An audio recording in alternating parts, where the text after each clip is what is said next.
Welcome to the Ending Sexploitation podcast, where we decode sexual harm and provide you with active solutions. I'm your host, Kaylee McNamara. Welcome to another episode of the Ending Sexploitation podcast. My name is Tim Nestor, and I'm filling in for Haley this week. Really excited to introduce you all to Patrick Erlandson. He's got an incredible background, international travel, not just travel, but living. He's lived overseas. He's got incredible history in a number of different countries with a number of different cultures, and he has maintained those connections both through his family, which we'll hear about as we talk to him, but also through his professional career. He also started Fathercon, which is an organization that counters the lies that are leaving hundreds of thousands of children threatened by evils such as extortion, trafficking, and AI-generated sexual abuse. We'll get into all of that. There's a lot more to Patrick's background, but you don't want to hear me talk about it. Let's ask him about it. Patrick, thank you for being on this episode. It's such an honor and pleasure to be here with you, carry on conversations that we've had in the past, and really get into some substance. Yeah, I totally agree. So let's kick that off with just learning more about you. You know, you and I have talked a few times over the last few months. It's been great to get to know you, but tell our listeners and viewers a little bit about what got you into this movement. What is it that was the catalyst initially where you started to learn about issues of sexual exploitation? And then we can pivot to talking more about dads and talking to the men who might be listening, and maybe moms who might be listening who want to raise their sons to learn about these issues, and what made you pivot into focusing on fathers. But first, just a little bit about your background. Tell us about you, your family, but also what got you into this movement. Yeah, well, one thing, I just celebrated my 43rd wedding anniversary. My wife is Japanese. We have two daughters, and I'm a recent grandfather 17 months ago, which is just a whole nother level of thrill in life. So I lived in Japan for 8 years. I pivoted I was running an art gallery in Texas and then moved to Japan in 1992, came back to the United States in 2000. Went through a career change. When I was in Japan, I started teaching English, and I grew up, my father was an English professor.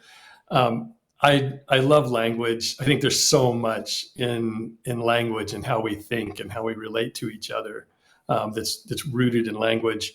And it's been just a blast to kind of go through that change of career. But then, so I come back to America, and I was tutoring. I opened a thrift store for a while. We helped projects in Africa. My wife and I, we had been connected to different projects that were going on in Africa. But then in around 2009, 2010 is when UNHCR, the United Nations Refugee Agency, opened an office in Los Angeles. And it was right around the time of the Arab Spring. So we had this huge influx of refugees around the world. I think there was an additional 40 million people that were suddenly displaced. So there needed to be a raise of awareness and also a raising of funding. So I quit my job teaching, started working with that. And it was there that I first got introduced to how children were being exploited. And it's a little bit different. A lot of people get introduced to this cause or to the reality of human trafficking and the exploitation of children domestically. But for me, it was first international. And it was a little bit different. It was, we got a field report from a UNHCR, one of the agents that was in the field in East Africa. And it was during the time of Darfur. It was, Southern Sudan. You had the Janjaweed, all of the things that we had heard back then, what was happening in Sudan, Somalia, Ethiopia. There was a lot of disruption of people. And so you had these unaccompanied children crossing the border into Egypt, trying to get to Israel. And because Israel would take in refugees. And so groups of kids, some of them, their parents had been killed in the fighting. They were escaping and trying to get to a safe place. And there was a group of Bedouins that would patrol the border area in Egypt and just look for refugees crossing the border. And then they would tell them, okay, we'll take you up to the border with Israel tomorrow. Come in, celebrate with us tonight. Let's eat, drink, and be merry. And without, unbeknownst to these refugees, they would send for a doctor from Cairo who would come down to their encampment drug the children and remove their organs while they were still alive, and then bury them in the desert. And we got this report, and I'll never forget just like reading through this and being absolutely horrified. And I remember the sensation was kind of like somebody just drove a Mack truck into my heart. And it was one of those things where I just couldn't get it out of my mind. And that set me on a course. I mean, I just started researching everything, child soldiers, and then seeing what was happening domestically and learning about the sexual exploitation of children in America in my neighborhoods. Like this was like not far away, and it wasn't to other people. It was American kids. Right in our backyards. Yeah. I mean, Krista Phelps, I remember her, I met her when I first started researching, the sex trafficking in America, and she described her experience of being in cartoon character underwear and being basically trafficked in a dirty truck stop restroom, and it was just like, she was 12, I think, or 13. Oh my gosh. But it was just like shocking, just the reality of it. And that kind of really, a U-turn in my life, and really put this as a high priority. Yeah, I'm right there with you, Patrick. That's one of the things that jumped out to me as I got involved in this movement, was how close to home it can hit.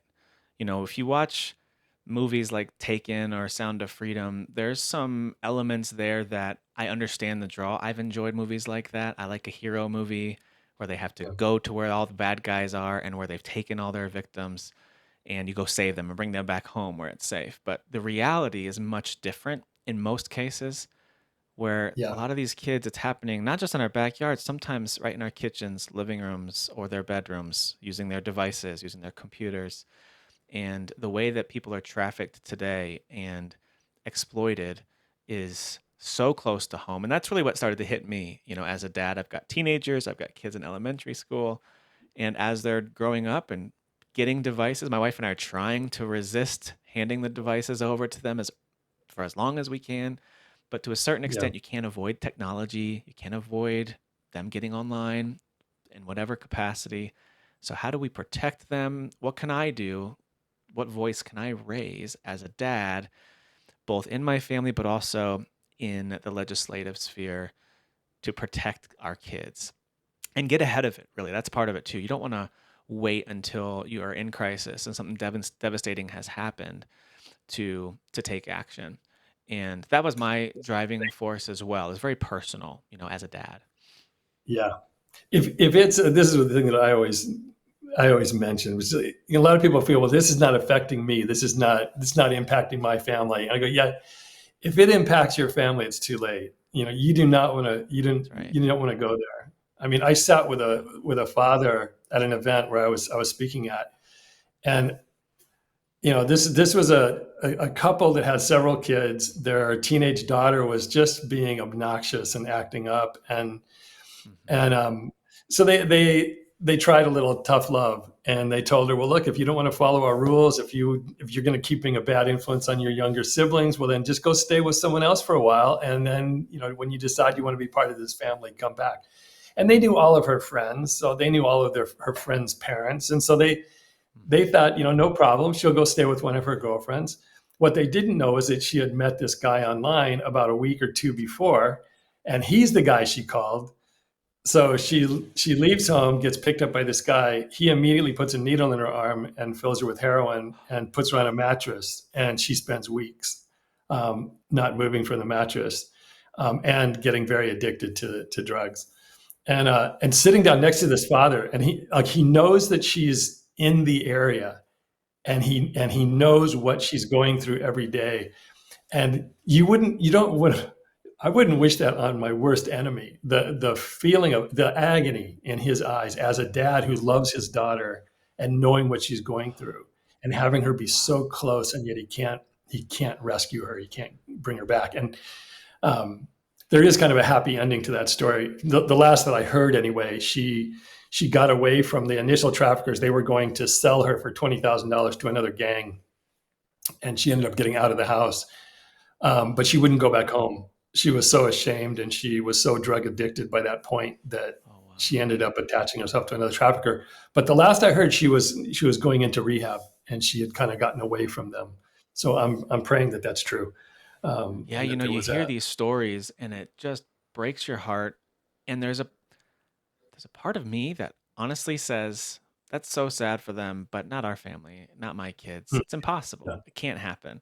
And I guarantee you, after talking just like you have to these families, to these parents, to these dads, especially, they also said that can't happen. Not to my family, not to my kids, not on my watch. And or at least they thought that, whether directly or indirectly, that's kind of the assumption is that that horrific activity is going to happen elsewhere to other people. I'll hear about it. Maybe I'll try to help if I can, but it's not going to happen to us.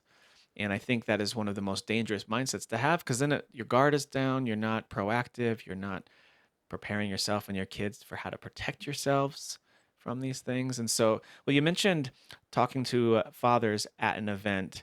That reminds me that we need to talk about Fathercon, this incredible organization that you founded.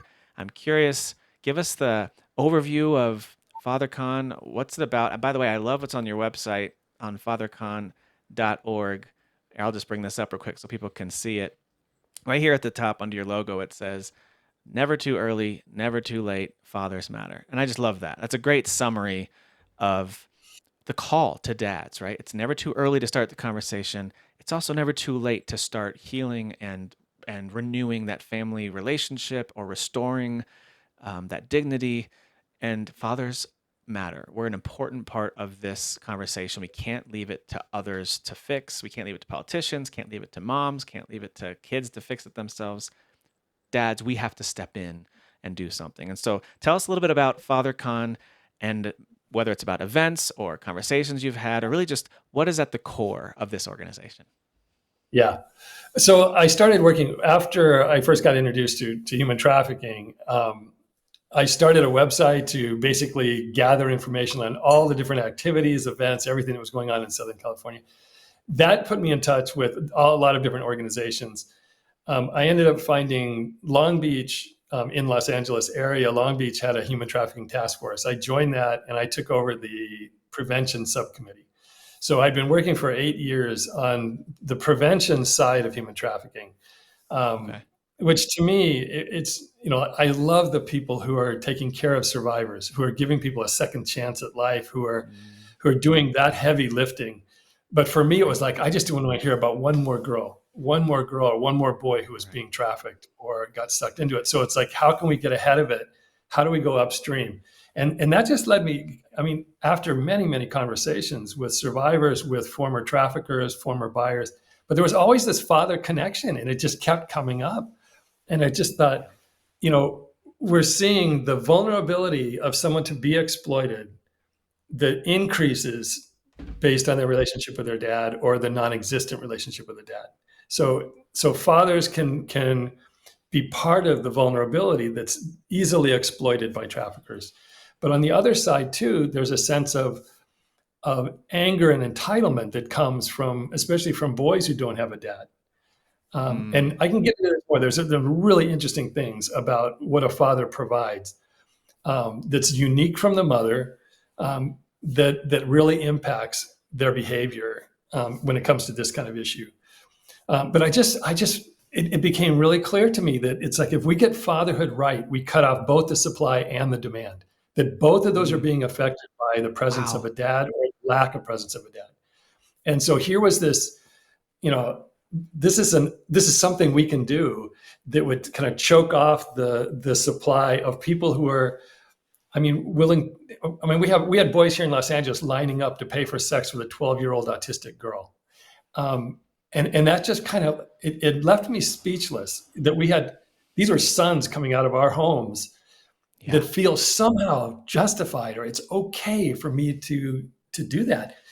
And then we have 12, 13-year-old girls climbing out of their bedroom windows at night to go serve as customers because their trafficker has sent them a text message, when they're home in bed, supposed to be getting ready for school the next day, and they're climbing out their bedroom windows. And it's, I just felt like, man, if fathers really understood their role, if we really understood how we're going to impact our kids, in what ways we impact our kids, and that impact is either going to set them up for a safe, more secure, and thriving future, or it's going to put them in harm's way.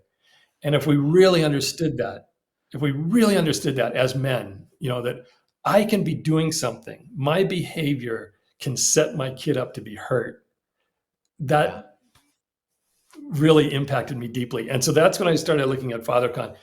I actually did two things in the same year. That was 2018. And the two things that were really bothering me were a culture of insensitivity to the unique identity and value of human beings.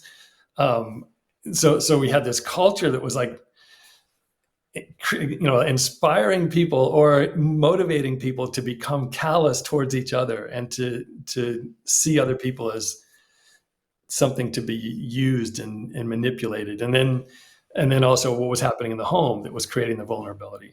So we did a film and art festival. I did two film and art festivals where we brought in paintings and music and dance and film around the awareness of human trafficking. And then also I started Fathercon in 2018. And so the idea with Fathercon was interesting. We struggled with the name, and we settled on Fathercon. And the reason was because we're being conned. Men are being conned into thinking they're going to be happier with this than actually with taking care of their wife and their kids. And that it starts with the lie. And I think when we first started, we'd get a call from men and they go, well, I was in prison, so I guess Fathercon is for me. And other people had said, well, Comic-Con is great, so Fathercon must be. One person asked me, when you come to a Fathercon event, you have to dress up like some famous father. Hey, it's a good question. But it was a little bit more of a serious reason.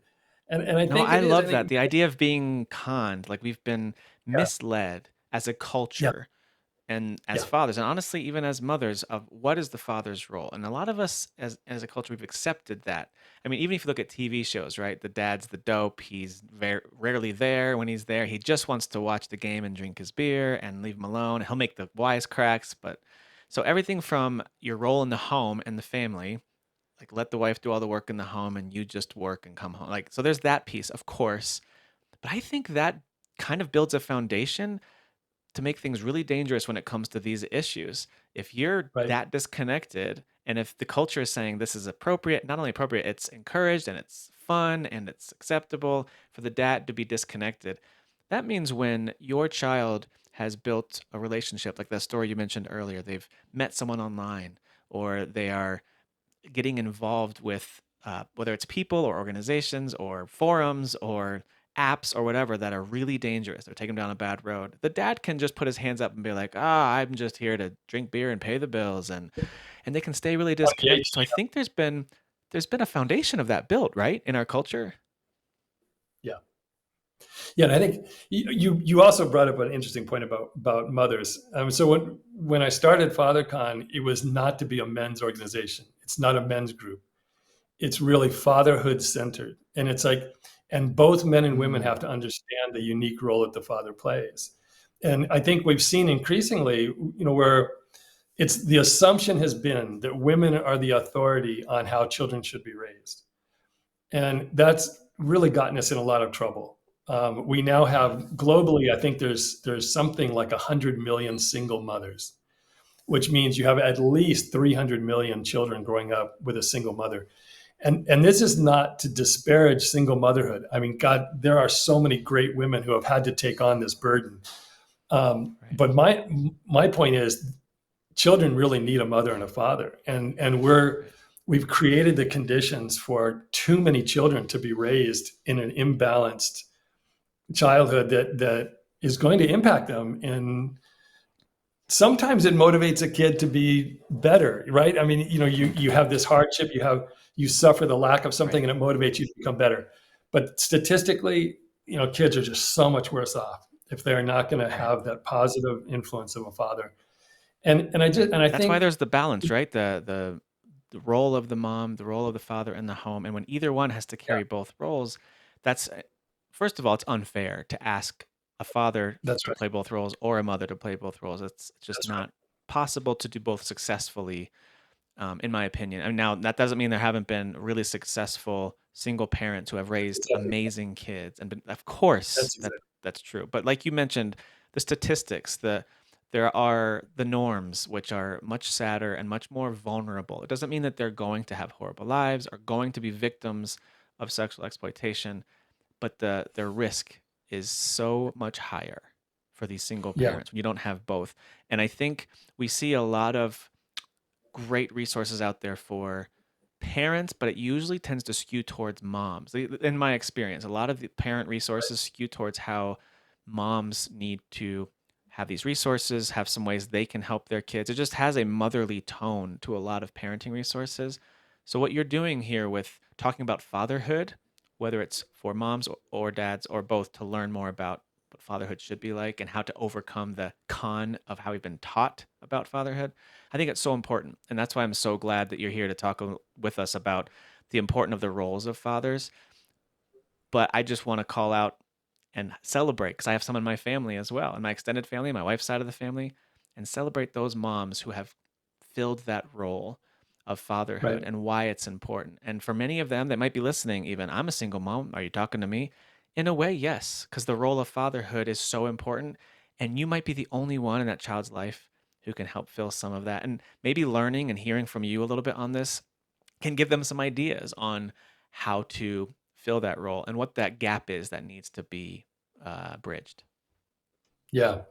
Well, I think there does need to be an awareness that there is something. It's not a competition, and I think that's so often it gets reduced Right. to this level of, if you say that the father is really important, you're saying that I'm not good enough as a mother, and this is really not the point. And it's there's a design to how we can provide the best possible circumstances. And I think, I mean, you look at things like, even like the brain. I was listening to this neuroscientist the other day, and talking about, I mean, why the heck is the brain divided into two hemispheres? It's such a bizarre thing. It's one brain, and it's like we just Yeah. need this one brain to guide us in our life. But actually, the two sides of the brain handle things differently. They see things differently, and Right. I mean, the idea is that then these two different perspectives are going to provide you with the best possible solution to going forward in your life. And I think it's the same thing with a family. It's like the two halves are contributing something unique and different, and really Mm, compatible. That right. it's for the best for the kids. And I do want to touch on these. There are a couple of things that are uniquely provided by dads, and I think a lot of mothers don't know it, and a lot of men don't know it. But one is that especially a daughter, but for children to feel worthy to be loved, comes from the dad. The fact that you are Mm, loved really comes from the mom. There's been bonding in the womb. You've had this relationship has already come into existence through the pregnancy, into the birth, and there's this already. There's a relationship and a link made between the mother and the child that pre-exists birth. And it's when the yeah. when the father comes into the picture, he actually has to make effort to make the relationship. I mean, the mother, it's already happened biologically, psychologically, spiritually, like chemically. That relationship has already been happening. So there's, in a sense, the way that I see it is kind of like the mother is almost like the air you breathe. It's the soil that you grow Hmm. in, and it's like you take that for granted sometimes, but it's so much a part of us. The father is not. He can walk away. But he can get down on his hands and knees, and he can play with that kid. He can change the diaper. He makes effort to make the relationship. And then what that communicates, even to a very young child, even to an infant, is there must be something valuable about me, that this guy wants to be with me. He wants to spend time with me. He wants to interact with me. And so that on a very deep level, you're communicating a sense of worthiness to be loved. And I've talked to Yep. so many girls, not just survivors of trafficking, but so many girls and women, and that you start talking about this and start nodding their heads, and it's just kind of like, Hmm. my feel that I was worthy to be loved by someone came from my dad. And if Wow. that's deprived, you don't have the sense. You can be loved by your mom all day long, 24/7. But if you haven't had that, there's a question: am I really worthy to be loved? And that makes you vulnerable. Some guy comes along and promises you the moon, and you're going to be much more receptive, because you don't really know what it's like to be loved. You haven't experienced being loved in a healthy way by a man. And so this is where a lot of the vulnerability comes. And the other point is about empathy. And I think we talk about empathy a lot, but there was a 26-year-long study, which I really was blown away by. I mean, to me, it was so counterintuitive that you would associate actually children developing empathy because of their relationship with their dad. I mean, it just seems like, of course, they get empathy from their mom. I mean, you see empathy so much in the way that a mother cares for her children. But what the study found was that the way that a father interacts with their kids is actually what starts to develop that empathy within the child. And it's primarily through play, which is this is the thing where a father will put a kid up in a tree and tell him to jump.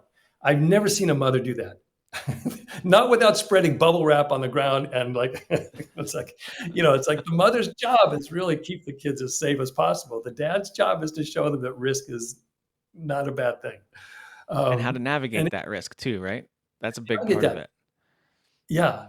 But the thing that's interesting is, and I found this in my own life, when I lived in Japan, and I would drop off my daughter at a daycare, and the kids would line up because they'd all want me to throw them in the air. But you'd start, there's nothing quite like throwing 20 Japanese kids up in the air and then having them circle back. And so I was like, boikai, one more time. Lower back pain for days. That's great. Yeah, right. But the other thing is when kids get excited, they start doing things like pulling off your glasses. They'll start poking you in the bottom, which is one of the most annoying things I ever experienced.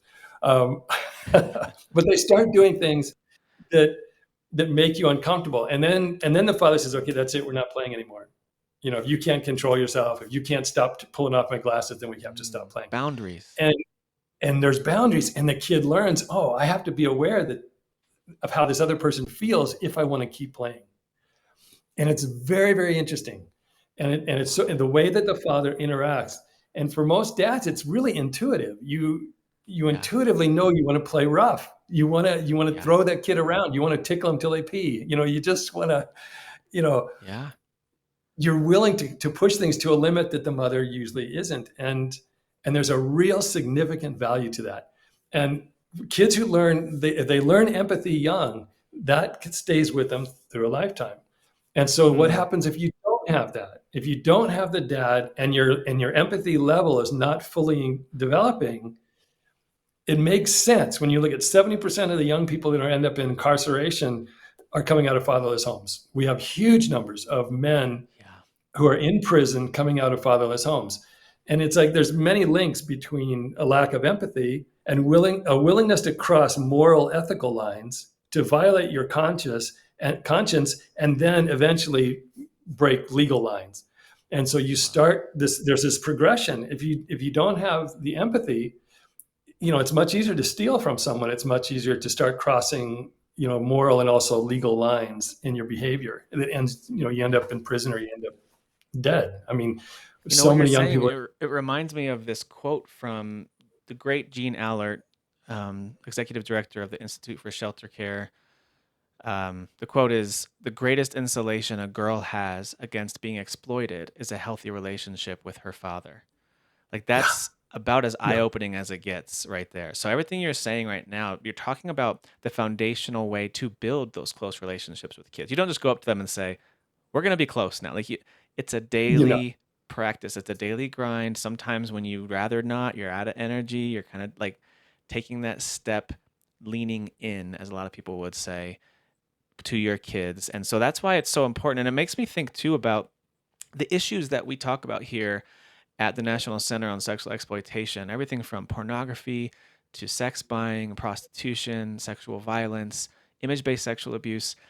These are issues that, to your point about prevention, we are fighting the fight to prevent and to defend and protect before these things happen. We're trying to fight these things at a mass scale.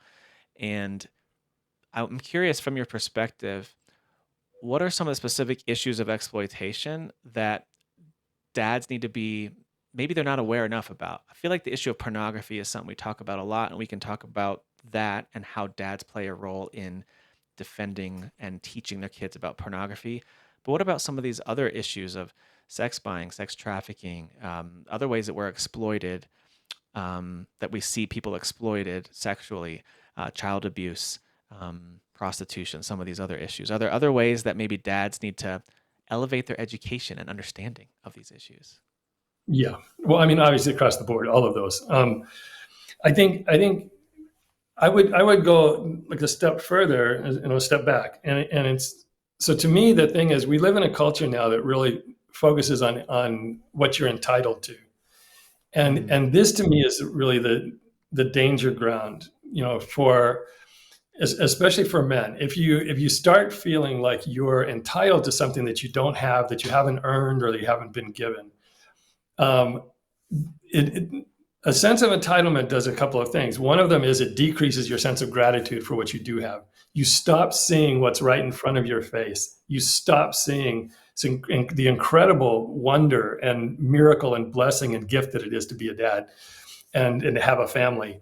And I love using the Garden of Eden story. I mean, wherever you are on, as far as faith goes, the Garden of Eden story is such a fascinating one when you look at it from the standpoint of entitlement. And that here, as the story goes, God's created all of this wonder and this beautiful garden and given everything to his son and his daughter, to Adam and Eve. He's given everything to them.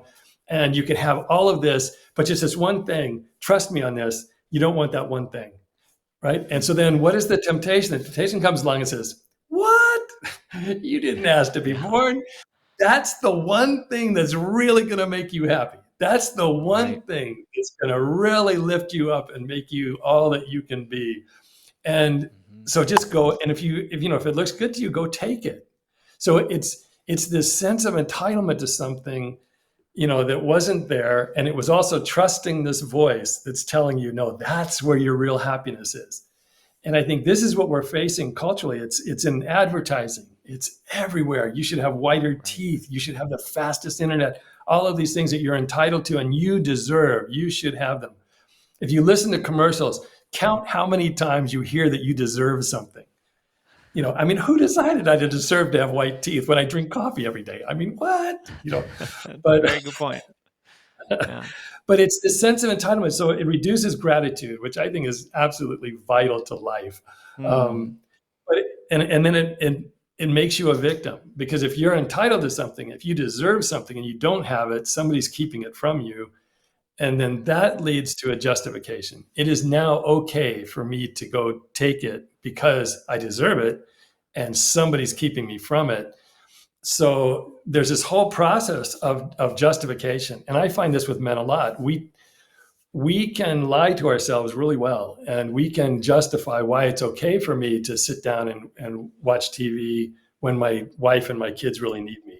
I can justify that because I'm working hard all week. And, so we can come up with excuses and reasons why our behavior is okay, but we're really creating a problem. And it's that sense of entitlement that leads to this behavior. And so whether it's, I talked to this one guy who, he started watching porn and porn is just, I know you can't avoid it. This stuff is so sinister and so insidious, and the impact that it has on your brain. But this guy, he started watching porn, and he was this normal, decent man.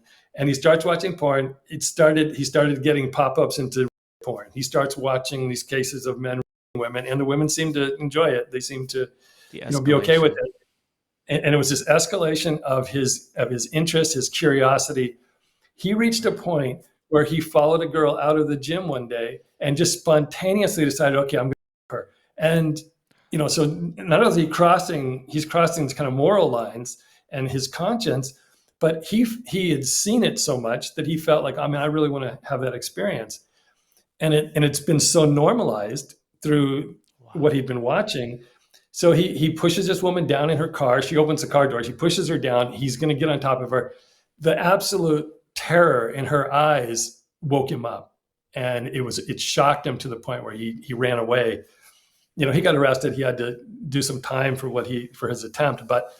but in talking to him, it was just like you realize how easy it is that it's so easy to take your brain and move you farther and farther away from the person that you want to be and the person that you feel that you are. And I think Right. we have so many men, they wake up in the morning, they look in the mirror and they go, who the hell is this guy? This is Yeah. not me, and Right. looking at child pornography or looking at this kind of content, and the thing going back to empathy, it's like one of the consequences of looking at porn, which I think a lot of men they just don't realize that it actually affects your brain and it decreases empathy. So the more you're watching this stuff, you're going to experience an actual change in your ability to empathize. You're choking off the ability to empathize and feel for another person, because porn, I have no obligation to care about this girl. There's not, I mean, I'm just Right. watching. I didn't make it. I didn't force her to do Yep. anything. And so there's this complete disconnect from what is Yeah. The actually human happening. element gets removed. Yeah. Hmm. And so, No, I love what you're saying I there think, about empathy too, and the way that porn doesn't even just lower your empathy, it can destroy it in some cases to the right, point where right. you don't really care how your actions affect anybody. And one of the things we've seen too with pornography use, and studies have shown this, and we talk about this a lot here at NCOSE, and that is the reward system in your brain gets hijacked, completely hijacked. And so now you've got the chemicals in your brain that are supposed to reward good things in life, good feelings, whether it tastes good or feels good or is fun or you're laughing, and your chemicals are misfiring now because you have trained it on the fake version of a sexual relationship, and now it is pornography that fills that gap. So when you go back to sexual relationship, it's not the same. You don't No, have as much control over it, and that can be frustrating. You're not It's not as extreme maybe as you're used to, because as you just mentioned, the algorithms are designed to advance you and escalate you into more and more extreme and oftentimes you would call them taboo subjects, and that's what right. excites you now because the regular stuff doesn't do it anymore. And we see this time and time again. And the story you just told about that man who started watching pornography and then ended up acting on sexual violence, that's not something that is limited to just one story or one person. We see that so often. And maybe they don't always act on it, but their treatment of other people, their relationships, the way that they even treat their own kids, if you're a father, completely changes when you allow pornography to guide the way that your desires and sexual actions are lived out. And that's one of the things that I talk to my sons about as well. They're to the age now where pornography is very available and part of conversations in high schools, and one of my kids is in college. So it's very much part of the conversation that they hear about. And it's probably something that they also are going to, if they haven't already, struggled with, figure out, guard themselves from. We've talked about it quite a bit. And I tell them a lot, if you want to continue to treat and empathize with, as you're saying, your mother, your sisters, your girlfriends in the future, and just your friends that happen to be female, if you don't want to change the way you look at them, you can't allow pornography to start training you, because it will. It will train you. And that's one of the reasons why we talk about the web of connections between pornography, sexual violence, prostitution, child abuse. All these things are connected. And if you go to our website, endsexualexploitation.org, and you look at our issues, our team has done an amazing job of pulling together how those connections are made. You can learn more about each of these issues. What is image-based sexual abuse, for example? You can go in and learn about that and see how it connects to pornography, how it connects to sex trafficking, and but at its core, the reason I'm really excited to talk to you about the role of fathers is prevention is the most powerful tool against these things. There's some great crisis organizations out there. You mentioned some earlier. You mentioned the work that's being done. It's incredible. People that are on the front lines saving and protecting those who are already in crisis. Amazing work. But how do Yeah. we build a foundation that prevents this in the future? It's almost like getting in good shape. You're going to have to set a foundation of a good diet. You got to set a foundation of good habits with exercise. So it's the same thing with your brain and with your heart as a human being for others. How do we build that foundation? So I love that fathers is a major focus for you and your team. and the way that you guys are approaching this. It's so important. And really, it's from parenting across the board, right? It's all parents need That's to invest time in this. And there's some dads that I've talked to, and it's hard for them because relationship is something, especially with their kids.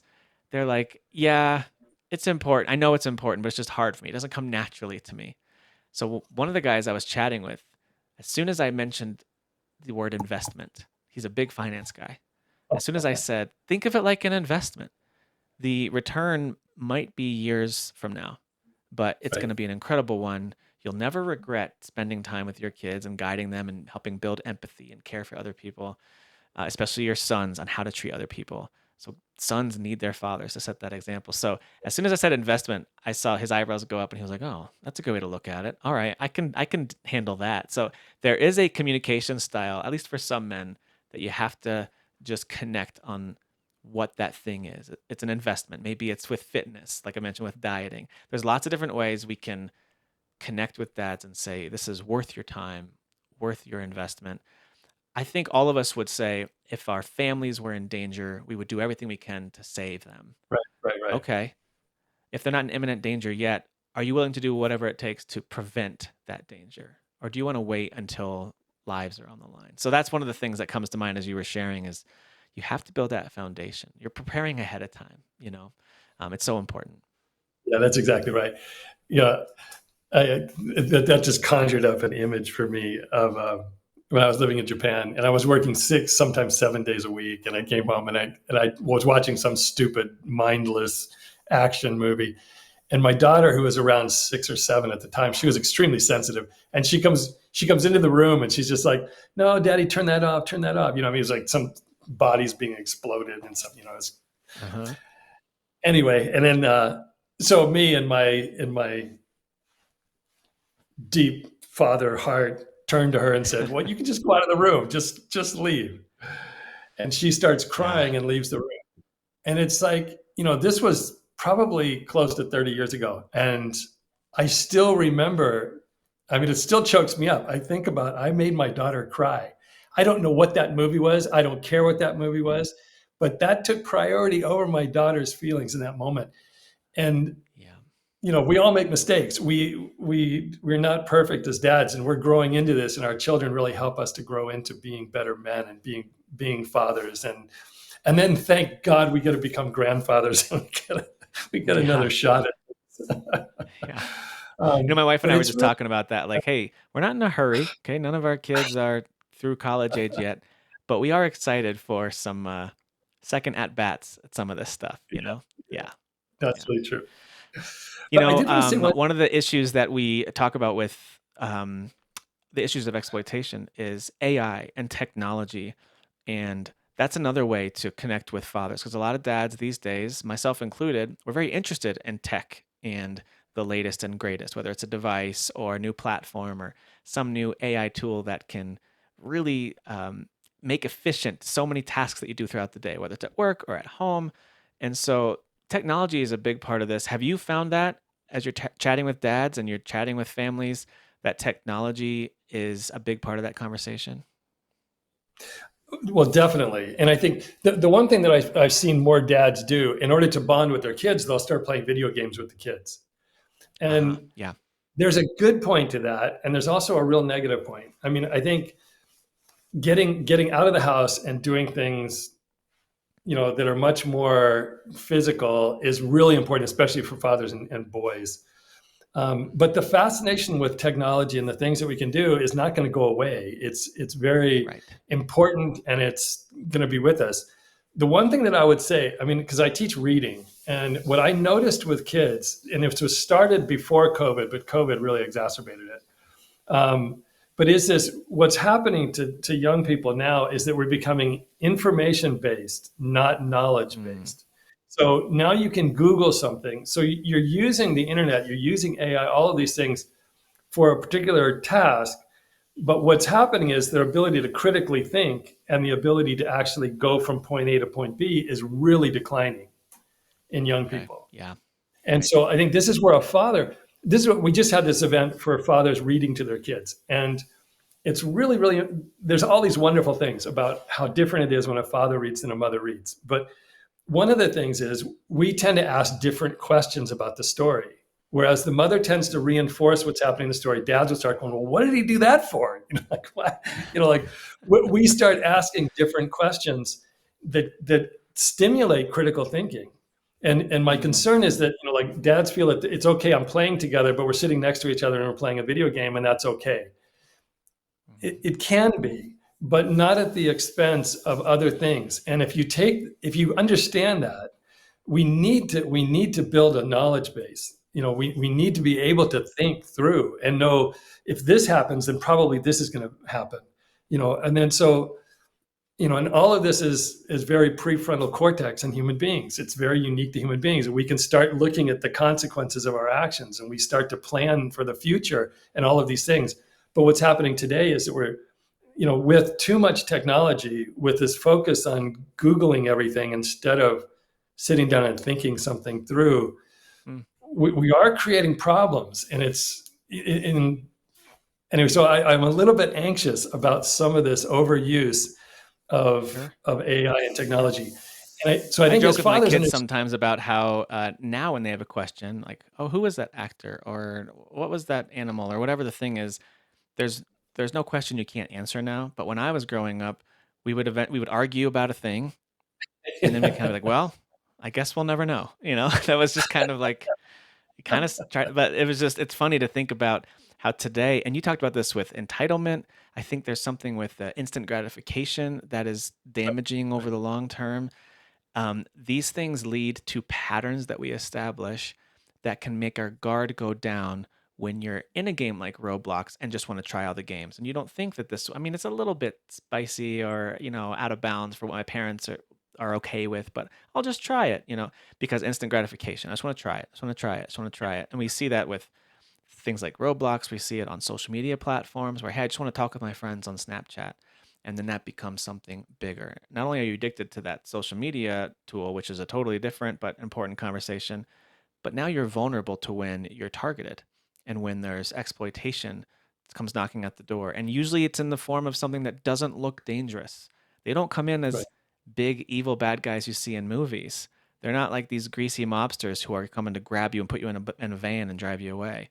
It's what seems to be friends, even people of your age and your age bracket, similar interests, and they get you hooked in conversation, playing Fortnite, playing any of these kind of online connections, playing games or just chatting together, getting on Discord just to have a quick chat. It's a slippery slope. And when your brain is trained for instant gratification and for feeling entitled to be able to experience whatever you want, whenever you want, kind of like you were talking about earlier, our kids are in a dangerous spot. And one of the things that I've been doing this with my kids, and I'm curious what you think about it. And you're the expert here on what fathers should or shouldn't be doing in this space. So I'm curious what you think about this. I've been trying to directly tell my sons, especially, no. Even when I could say yes, and it'd be easier for me to say yes, whether it's to play more screens or to get on the social media thing or to get the smartphone, whatever, telling them directly no and making them process and understand that you're not going to get everything you want when you want it. To me, that's been an important piece of training up kids as well, is teaching them to manage their expectations, that you're not always going to be able to click and get what you want. Because when you have that and you start becoming interested in relationships and sexuality and you start to become curious about those things and you have a mindset of anything I want, I can just click and get it, I just think you're in a dangerous, dangerous spot. And to your point earlier about pornography, it's a gateway into all these other areas of exploitation. Well, so I'm really glad you brought that up. That's very interesting, about saying no. And I think there's a second part to that, though. And I think that kids are not listening to our words nearly as much as they're watching our behavior. And this is what, I really believe it's again, like the role of the father is really centered around integrity. And this is one of the most critical things, especially for boys. But also it impacts girls because girls need to be able to trust their dad. And I think culturally, we've kind of like reduced the importance of integrity. We don't emphasize it. I know when I was growing up, that was always a big thing. to be a man of your word, to be trustworthy was a big Right. thing. To do the And right thing when no one's watching. Yeah. that meant self-control. It means I don't just give in to whatever impulse comes along. I don't just go with the flow of what feels good in the moment. I have some kind of control over myself. And I think we've kind of like gradually over the years reached a point where so many fathers, they'll tell their kids stuff, but they're actually demonstrating something very different. And they don't feel that that's a bad thing. When actually, Yeah. like I love this one quote from Dr. Meg Meeker, who's written a bunch of books on fathers and parenting that Yeah. are just awesome. Yep. But the thing that she said was, nothing that you say or do is neutral. And it's Huh. kids are reading meaning into everything that they watch you do, everything that you say. And we really, not to be debilitated by that, which I think is, you could start thinking, like, every action, everything, they're going to draw some conclusion from it. Yeah. I got to be careful about everything I say and do. But to have that awareness is really important.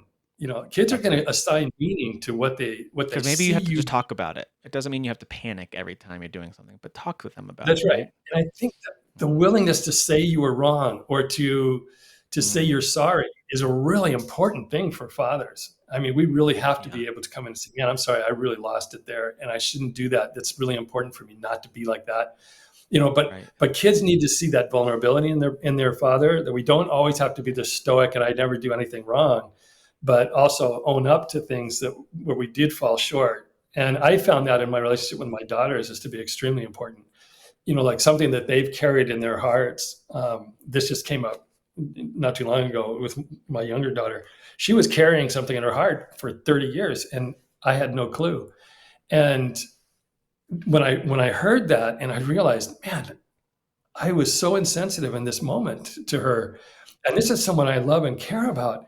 How could I have been so insensitive? And I just really apologized to her, and just to be able to see how healing that was for her. I mean, God, please don't wait 30 years, but it was really powerful. And again, Yeah. it kind of reinforces that idea that it's never too late. Kids need us Mm. for a lifetime, and That's we right. should never miss an opportunity to kind of Right.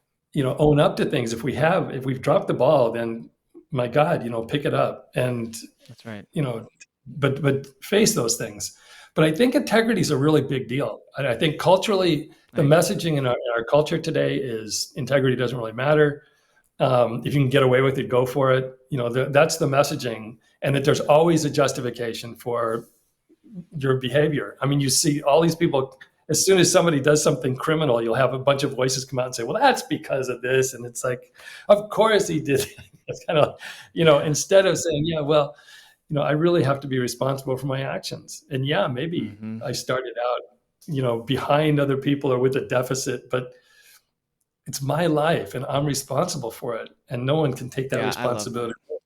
I can pretend I I don't love have it, but that. it's, And I love the reminder that it's never too early to start investing in our kids, to build yeah, protections. And of course it goes beyond the issues of sexual exploitation. It's in all things, of course. But for our purposes, for the work that we're doing at NCOSE, especially in the work that you're doing with Fathercon, it's never too early to start investing, even if you're not to a super young kid explaining the problems with pornography. Of course, you need to be yeah, tactful about when you talk about those topics. But as you've just been explaining, Patrick, the importance of building that foundation as a father and investing in your kids early, it's never too early to start doing that. And then you can manage, okay, when's the right time to have conversations about some of these darker and harder issues. And I love that you also emphasized it's never too late to rebuild, to refresh, to redeem that relationship. And so that is just such good advice, especially for dads who are listening, and maybe for moms who are listening who are going to take some of this back to whether it's their family members, maybe it's even their sons. Hopefully, there's some good pieces for them to pull that they can also use. I know we've gone way over, and I appreciate your time. I know we have to wrap up. We're going to have to get together again and dive deeper into some of these sure. issues specifically. But to wrap us up, if there's anything, especially practical, that you want to leave with our listeners, especially for parents and for dads, what can they do to get involved, to protect their families? We've talked about long-term prevention by investing early on, but are there any practical things they can do, maybe even today or this week, that you would give advice to a parent as they're like, okay, I want to get started? What can they do? Well, there's a lot of things. I mean, one thing that we really emphasize is about reading, and I think this is such a simple thing. It's not a heavy lift, but it sets your kids up to have a better relationship with reading, which is very important, with school. There's so many things that are benefited. Their imagination and creativity is stimulated in a positive direction by a father taking the time to read consistently to his kids. Just spend 15 minutes, make it a goal. You're going to read 15 minutes to your kids. This is like if you have younger kids. I have my daughter came home when she was in her late 20s and asked me to read to her. And it was like such a moving experience. And it was like, Wow. it wasn't Cat in the Hat, it was C.S. Lewis, but it was like, but it was that's so great. Boy, read to her. But reading is really, really important. But the other thing, there was one survivor that I talked with, and she, she ended up being horribly exploited. I mean, just a horrible experience that she had. But I asked her, what was it that made you listen to the trafficker? What was it that made you vulnerable to him? And she, like, without any hesitation, she just looked at me and she just said, I wanted to see my dad love my mom. And it really just struck me that it's like sometimes for kids, it's that simple. If they see affection between their mom and their dad, and I don't care whether you're divorced or not, but you're showing that love is something that can be trusted, that the world actually makes sense. Because if you really put yourself in the place of a child today, they're growing up in a world that doesn't really make much sense. They should be able to trust their parents. They're seeing things that make them not trust their parents. I mean, in the worst cases where they're being abused by their parents. So you have a child who's trying to make sense of a world that really is alienating and doesn't make sense to them. And so I thought it was just so simple. And I talked to a man just recently when we had that reading event, and he was saying, well, I just don't show any affection to my wife in front of the kids. And I just started talking about this and simple things, like hold hands with your wife, like do these little things in front of your kids, because it sets them up to have a secure feeling about the world that they're living in. And it's something so small, but with huge impact. And then having conversations. One thing we need to realize is that for kids, a stranger means something very different from most of us who grew up. Someone who's not a stranger to a kid today is someone who says, oh, I saw you in school today. Oh, okay. You're not a stranger. It's like they accept people and welcome people very, very easily. And they don't have the same kind of sense of who a stranger is that we may have grown up with. But we really need to sit down and talk to kids in a way that's not encouraging shame. I mean, I use the example, and I'm sure you've had to, not the same experience, but in sitting there and talking to your kids. But this friend of mine is a pastor of a church, and he's been working on sexual addiction issues with people, young people, for over a decade. And his teenage son, he comes home one day and he catches him watching porn. And, and it's like, he could have just gone, better, what I do, how this can be and stuff. And he didn't do any of that. He sat down next to his son and he just said, how does it make you feel? And the son just started going, well, Wow. It kind of makes me feel creepy. It kind of like, of course it's like you get, getting like this dopamine rush, but at the same time, but when he had to honestly tell his dad how he felt, it really came out that it actually made him feel ashamed. He didn't want his mother to know. All of these feelings came out. And I thought giving some space for your kids to talk where they're not afraid that you're going to come with a hammer down on their head, but giving them the space to be able to honestly share what they're experiencing, because things like exposure pornography, things like, some girl hitting on you in the middle of the night, these are things that are going to happen. And if they can't talk to you, they're going to talk to their friends who are also doing the same stuff. So be there for them, like really develop that relationship. If you have young kids, start early. It's like you need to start, like what you just said. I'm sorry, this is not too much. But it's like you start early, because if you haven't started talking about serious things or important things when the kids are young, all of a sudden you're going to talk about pornography when they're 14. That's not going to work, but you need to cultivate a relationship over the years where they know that they can talk to you about serious things and important things and about things that make them feel a certain way.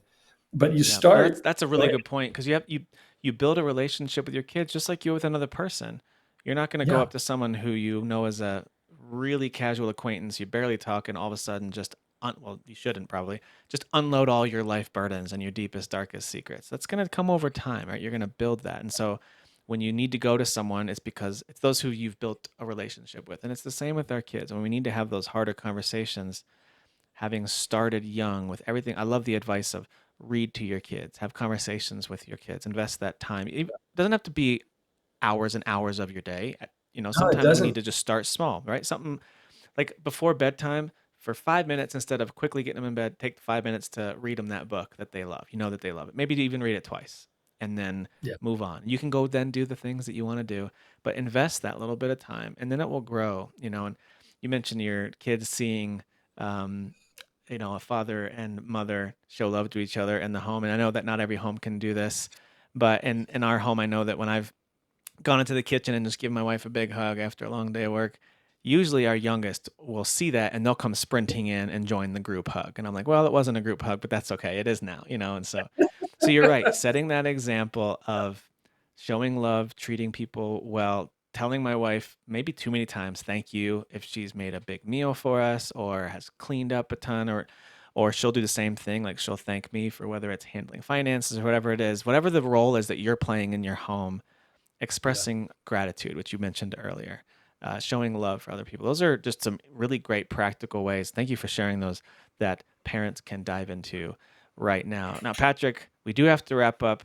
We're going to get together again and take a deeper dive into issues like pornography and really how it stems into sex trafficking. I think we've got some interesting things we can dive into there. But for our purposes, we are going to end this episode. For those of you who are watching and listening, check out the description. We're going to put some links for the Fathercon website. You can learn more about the work that Patrick is doing and any other resources. Patrick, feel free to send them to me and I'll provide them in the description as well if you think they're helpful, some articles maybe or any downloadables. We've got a few resources, some conversation starters and some information for parents that would be helpful. I'll be sure to link those as well. So please make sure you like and subscribe. Give us a 5-star rating if you listen on Apple Podcasts.